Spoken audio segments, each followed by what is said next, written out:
اے وطن دل سے پیارے وطن ہم تیرے اللہ من عباده العلماء صدق اللہ العظیم۔ اس بزم جنوں کے دیوانے ہر راہ سے پہنچے یزداں تک، اس بزم جنوں کے دیوانے ہر راہ سے پہنچے یزداں تک، ہے عام ہمارے افسانے دیوار چمن سے زندہ تک۔ 100 بار سنوارا ہے ہم نے اس ملک کے گیسوے برہم کو، یہ اہل جنوں بتلائیں گے کیا ہم نے دیا ہے عالم کو۔ حاضرین محترم، آج کے اس پرمسرت اور دلنواز پروگرام میں اس سے بہتر اور کیا ہوگا کہ تحریک آزادی میں مسلمانوں کے کردار پر بات کی جائے، اس لیے کہ یہی وہ مسلمان ہیں جنہوں نے ہندوستان کو ذلت سے نجات دلائی تھی، یہی وہ مسلمان ہیں جن کی قربانیوں کی بدولت صدیوں کی تاریخی ختم ہوئی تھی اور آزادی کا سورج چمکا تھا۔ اسی لیے ہمارے بزرگوں نے مادر وطن کے لیے اپنے خون کا نذرانہ پیش کیا تھا اور انگریزوں کے سامنے چٹان بن کر کھڑے ہو گئے تھے۔ ہمارے بزرگوں نے آزادی کے لیے اپنے بچوں کو یتیم، عورتوں کو بیوہ اور گھروں کو ویران کر دیا تھا اور ہر قسم کی تکلیفوں کو خوشی خوشی برداشت کیا تھا۔ عزیزان ملت، ہندوستان میں انگریز تاجر بن کر آئے تھے مگر اس ملک کے آقا و مالک بن گئے، ہمارے وطن پر غداری سے قبضہ کرنے لگے تو 1757 میں نواب سراج الدولہ نے ان سے زبردست مقابلہ کیا لیکن شہید ہوئے اس لیے کہ ان کے وزیر نے غداری کی تھی۔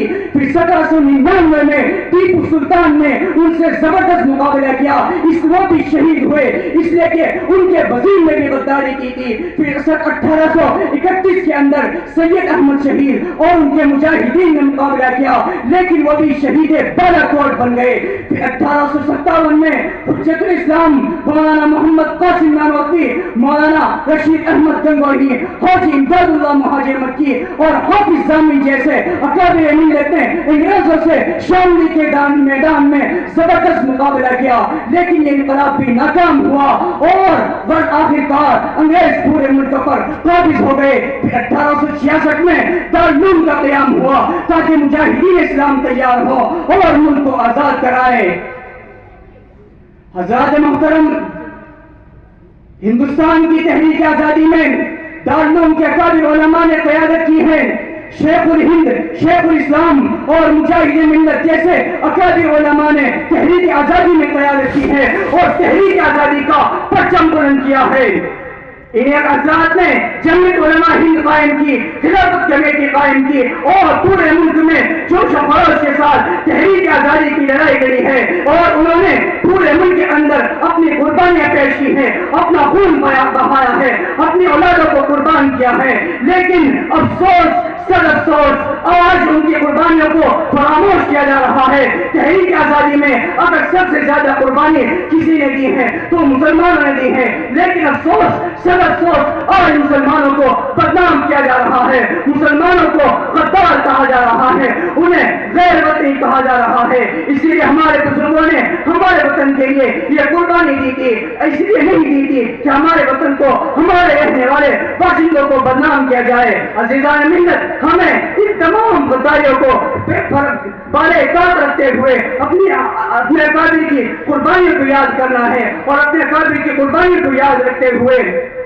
ہمیں اپنی یہ پیغام دینا ہے کہ ہمیں وطن کو دوبارہ تقسیم ہونے سے بچانا ہے اور ہم نے اپنے وطن کی حفاظت کرنی ہے، ہمیں اپنے وطن میں محبت کا پیغام دینا ہے، صبر کا پیغام دینا ہے۔ بس میں اپنی بات کو ان اشعار کے ساتھ یہی پر ختم کرتا ہوں کہ ہم کو نہ ستاؤ کہ گنہگار نہیں ہیں، ہم کو نہ ستاؤ کہ گنہگار نہیں ہیں۔ یہ کس نے کہا کہ وفادار نہیں ہے؟